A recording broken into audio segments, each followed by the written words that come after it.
FactWire Report, breaking lineup. Trump aims to sign a shutdown-ending bill. Anthropic plans 50 billion U.S. data centers. Economists expected December Fed cut. Bessent signals gradual Treasury auction tweaks. Clear, fast, verified. Watch through. One clean chart shows what actually moves markets. The longest U.S. government shutdown in history is approaching a potential end. The White House says President Donald Trump hopes to sign a short-term spending bill later tonight that would reopen the federal government after weeks of partial closure, restoring paychecks and services that millions of Americans rely on. Press Secretary Karoline Leavitt told reporters that the measure, a clean, continuing resolution, is scheduled for a vote in the House of Representatives.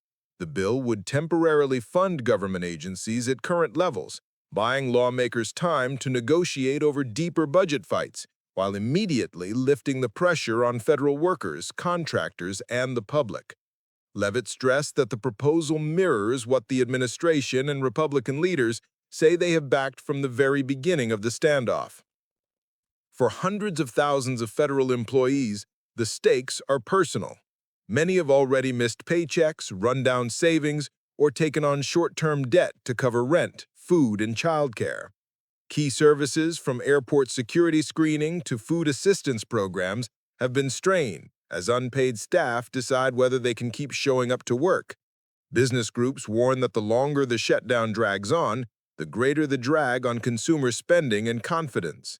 Politically, the clash has hardened partisan lines in Washington. Trump and his allies frame the shutdown as the result of Democratic resistance to his broader budget agenda and to controversial policy riders, accusing opponents of putting politics ahead of workers. Democrats counter that earlier White House demands and shifting negotiating positions triggered the crisis in the first place, while insisting that basic government funding should not be treated as leverage. If the House approves the bill and it reaches the Oval Office tonight, Trump's signature would reopen shuttered agencies, restart back pay, and send a signal to financial markets that a major source of uncertainty is easing. But the underlying disputes over spending priorities, tariffs, and longer-term deficit reduction remain unresolved and are likely to resurface when temporary funding once again approaches its expiration date. For now, federal workers, travelers, and families, watching their benefits anxiously, are focused on one simple question: will Washington finally deliver enough common ground to switch the government fully back on before the economic and human costs climb even higher? With Washington finally moving toward reopening the government, attention is also shifting to how new technology investment could shape the next phase of growth, starting with a massive AI infrastructure bet that one fast-growing startup is making inside the United States. AI startup Anthropic is making one of the boldest infrastructure bets in the industry, announcing plans to invest $50 billion to build a network of advanced data centers across the United States. The company says the project will start with large facilities in Texas and New York, designed specifically to power its next generations of Claude AI models and other enterprise services. Anthropic, backed by tech giants Alphabet and Amazon, has quickly moved from challenger to one of the main players in generative AI. Over the past 2 years, it has rolled out a series of models, including Claude 3, Claude 3.7, and Claude Opus 4, focused on safer, more reliable reasoning and long-duration coding tasks. Now the company is matching that software push with hardware on U.S. soil, in line with President Donald Trump's stated goal of strengthening domestic AI capabilities and keeping more high-value computing inside the country.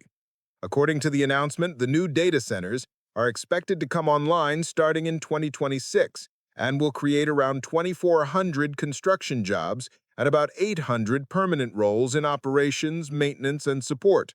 Local and state officials are likely to compete for supplier contracts and training programs as the company selects specific sites and contractors. The scale of the investment reflects the shifting economics of large AI models. Training and running advanced systems now requires enormous clusters of specialized chips and customized cooling, networking, and power infrastructure. Amazon's own Project Rainier initiative, built around Trainium2 chips and tightly integrated with Anthropic workloads, shows how cloud providers and AI firms are increasingly designing hardware and software as a single stack.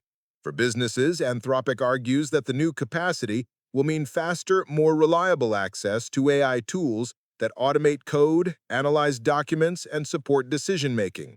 The company already serves hundreds of thousands of enterprise users, from financial services and e-commerce to media and manufacturing, and it says demand for higher-end models continues to outpace supply. At the same time, the plan raises familiar questions about energy use and grid capacity. Large data centers consume huge amounts of electricity and water, and local communities often push for guarantees on environmental standards, job quality, and long-term tax contributions. Anthropic has not yet detailed its full mix of power sources, but industry peers are increasingly turning to a combination of renewable contracts, grid upgrades, and efficiency improvements to keep public support. For viewers, the bottom line is that this one announcement is about more than a single company's expansion.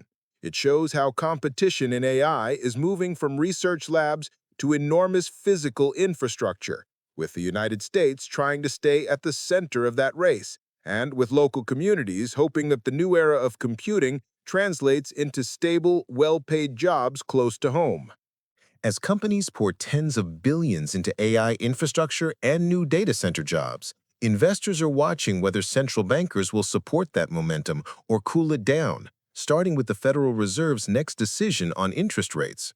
The U.S. Federal Reserve is widely expected to cut interest rates again in December, as concerns about a cooling job market continue to build beneath the surface of strong headline growth. In the latest Reuters poll of economists, about 80% of respondents forecast another 25 basis point reduction at the central bank's December 10th meeting, which would mark a third straight cut. That consensus among economists contrasts with a more divided tone inside the Fed itself. Minutes and recent speeches show Federal Open Market Committee members split over whether the economy still needs additional support, especially while key data have been delayed during the record government shutdown. Some policymakers worry that cutting too aggressively could further entrench inflation above the Fed's 2% target, which it has already exceeded for more than 4 years. Fed Chair Jerome Powell has signaled that December is not a foregone conclusion, emphasizing that any move will depend on incoming data and the balance between the Fed's two mandates, stable prices and maximum employment. Markets, however, are leaning toward the view that slowing momentum in hiring and growth will keep the central bank on a path of gradual easing, with futures pricing aligned with the median forecast in the poll. The survey suggests growth is already decelerating. After expanding at an annualized pace of 3.8% in the second quarter and an estimated 2.9% in the third, the U.S. economy is expected to slow to around 1.0% in the final quarter of the year before settling near 1.8% in the years ahead, roughly what Fed officials see as a sustainable, non-inflationary rate. On jobs, the picture is mixed rather than catastrophic. Nearly 70% of economists in the poll said employment growth appears roughly unchanged since the shutdown began, even as some private sector indicators show companies shedding positions and stepping back from hiring plans. The unemployment rate, last officially reported at 4.3%, is expected to edge up to an average of about 4.5% next year, signaling a softer but not collapsing labor market. For households, the stakes are familiar. Lower borrowing costs can ease pressure on mortgage payments, credit card balances, and small business loans, but they do little good if wage growth stalls or jobs become harder to find. For investors, another cut would confirm that the Fed is still leaning towards supporting growth, even as inflation remains uncomfortably above target. Economists quoted in the poll underline that December's decision will come down to whether data confirm that the labor market is genuinely weakening rather than just cooling from an unusually strong period. Until those numbers become clearer, the Fed faces a delicate challenge: provide enough support to keep the expansion going without undermining its credibility on inflation, and without sending mixed signals to workers and employers who are already adjusting to a slower pace. While the Fed debates how far and how fast to trim interest rates, another key player in Washington is focused on the plumbing of the financial system itself, the U.S. Treasury, which is signaling a gradual, stability-first approach to its debt auctions. U.S. Treasury Secretary Scott Bessent is signaling a cautious, stability-first approach to how Washington finances the government's growing debt. Speaking at a Treasury market conference hosted by the Federal Reserve Bank of New York, he said the department will adjust the size of its coupon debt auctions only gradually, with the explicit goal of avoiding shocks to the world's most important bond market. Bessent stressed that Treasury's guiding principle remains to keep issuance regular and predictable, a phrase closely watched by traders who rely on U.S. government securities as the benchmark for everything from mortgages and corporate bonds to global safe haven flows. He noted that even with a large deficit and political fights in Washington, the current auction schedule gives officials enough flexibility that no immediate changes to coupon auction sizes are needed over the next few quarters. One reason, he explained, is that demand for shorter-term Treasury bills is rising. Money market funds, stablecoin issuers, and commercial banks are all adding to their holdings of U.S. debt, in part because regulators treat Treasuries as among the safest and most liquid assets on bank balance sheets.